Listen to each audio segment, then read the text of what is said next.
Hello दोस्तों। आज की इस कहानी के माध्यम से आपको चाणक्य की महत्वपूर्ण बातें पता चलेंगी।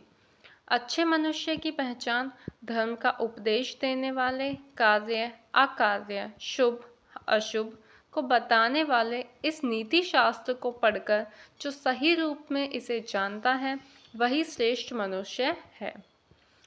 इस नीति शास्त्र में धर्म की व्याख्या करते हुए क्या करना चाहिए, क्या नहीं करना चाहिए, क्या अच्छा है, क्या बुरा है इत्यादि ज्ञान का वर्णन किया गया है।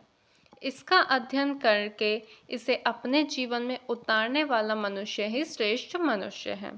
चाणक्य का यहाँ कहना है कि ज्ञानी व्यक्ति नीति शास्त्र को पढ़कर जान लेता है कि उसके लिए क्या कारणीय है और ना करने योग्य क्या है।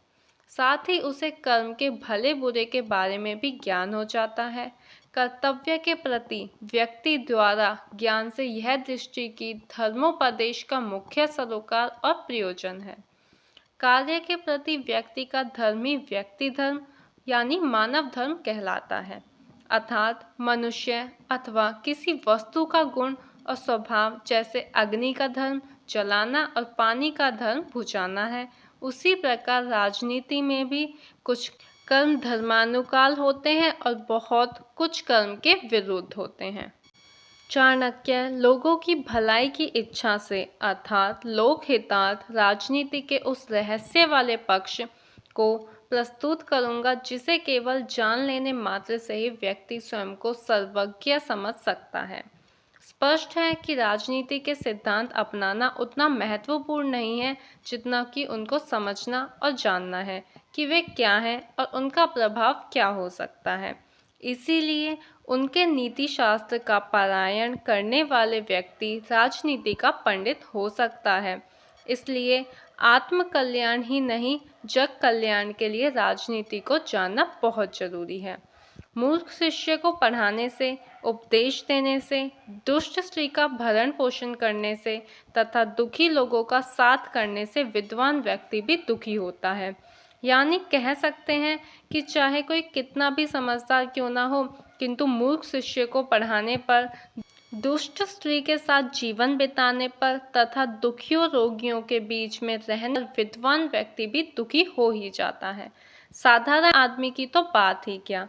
अतः नीति यही कहती है कि मूर्ख शिष्य को शिक्षा नहीं देनी चाहिए, दुष्ट स्त्री से संबंध नहीं रखना चाहिए, बल्कि उससे दूर ही रहना चाहिए और दुखी व्यक्तियों के बीच में नहीं रहना चाहिए।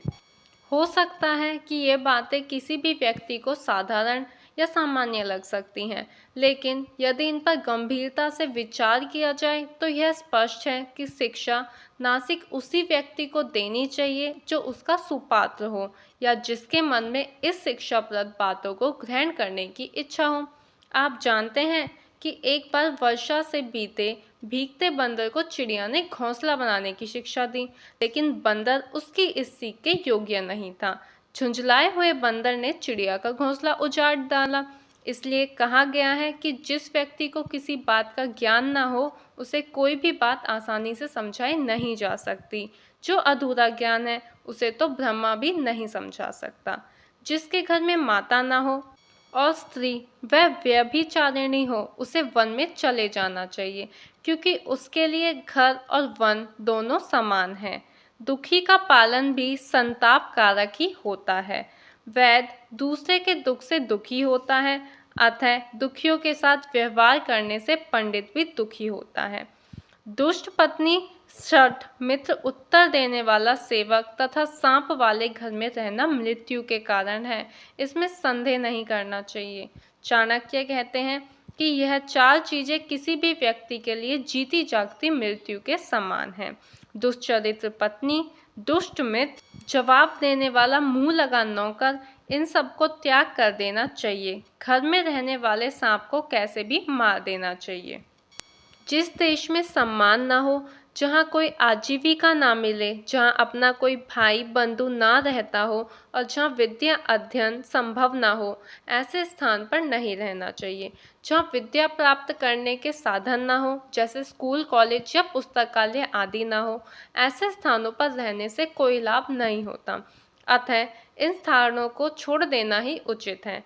परख समय पर होती है। चाणक्य कहते हैं, समय आने पर संबंधियों की परीक्षा के संदर्भ में कहते हैं, किसी महत्वपूर्ण कार्य पर भेजते समय सेवक की पहचान होती है, दुख के समय बंधु भावकों की, विपत्ति के समय मित्र की तथा धन नष्ट हो जाने पर पत्नी की परीक्षा होती है।